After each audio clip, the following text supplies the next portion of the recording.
Hey guys, it's Fred. Just have a small video here to make. I just want to prove a point. Once again, somebody was asking today in the comments about them charging for the report, the police report, and so on like that. And, you know, this is narrowed down to three elements in mine and Sheila's opinion: fame, fortune, name recognition, name notoriety. You know, the fame is from Mr. Davison, Mr. Roush. He just got an award. Mr. Davison runs for public office, politician. The fortune, that comes from Mike Elam selling books, doing bus tours. Dennis Hathcock doing bus tours with Mike Elam. Oakley Baldwin selling books, doing podcasts. So those guys are into it for the money. They get the fortune. Even the college, Tennessee Martin, selling a police report. Actually selling a police report. A police investigation, TBI investigation that was done on the taxpayer's dollar, and then they turn around and the taxpayers have to pay to see the report that they paid to see the TBI do an investigation. If that ain't, so there's your fortune. Everybody's making a money. Everybody's making $1. $400 for the report when they could have put it online. Don't let people kid you and say, well, it would take too long, or we haven't had the chance yet. Guys, this has been a cluster from the start. This is nothing. And then, of course, we got fame. Let's go back to fame. Look at here.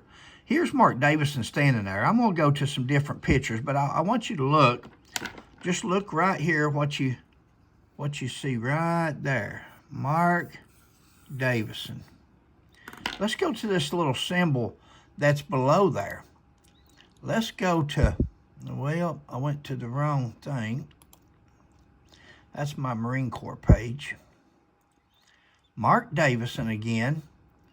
Let's go right there. I don't know how well you can see that, but that right there says Mark Davison. That's the podium that he was standing behind. So we've already got one up here, Mark Davison. Here's one on his podium, but wait just a minute. Let's see. Look at here. Here's the one. Here's Mark Davison down here in front of the podium. Here's Mark Davison on this symbol behind him, says Mark Davison. And then up here is Mark Davison.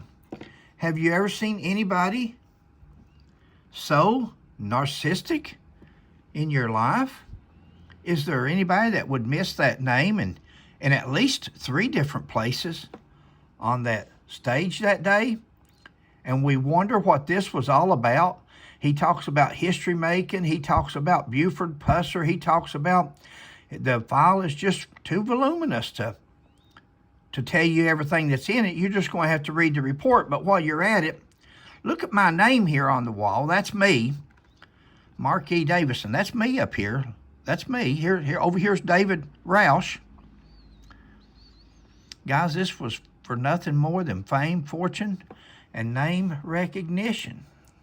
That's what it was for. I don't know what my computer's doing there, guys. I guess somebody's trying to send me a virus. I get that all the time here lately. Try to send me all kinds of stuff. Always be careful on your computers, because people will hack you and play with you if they can. So especially when you're dealing with, especially when you make law enforcement mad at you. So once again, this was just a short video to point out fame, fortune, and name recognition. If you ever wonder what this Buford Pusser case was all about, that's it, in a nutshell. This will be on Fred McCoy 40's page. I won't waste Sheila's space putting it on the other channel. I think she's putting the interview where they had the meeting in Adamsville. I think she's posting that on her channel if you want to see that. That's pretty interesting. Also, you'll hear some good news on that, which we knew it was coming. We knew it was coming, and there's also some more coming. There'll be some more filed before it's over with. let all these people have their day in court to show, let Mike Elam be able to show all his tapes, all his evidence that he says he's got where people shot somebody, heard somebody shooting in a house, seen somebody carrying them out of the house.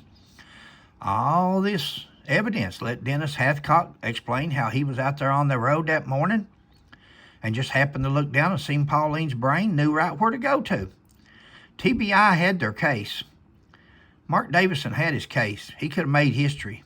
He might have solved one of the world's biggest crimes here for real. Instead of just stealing the fame from Buford Pusser, he could have very well actually solved this case between Ricky Plunk with the gun, Mike Elam with the gun, Dennis Hathcock with what he has told. The case was solvable, still solvable. Other than that, catch you later, guys.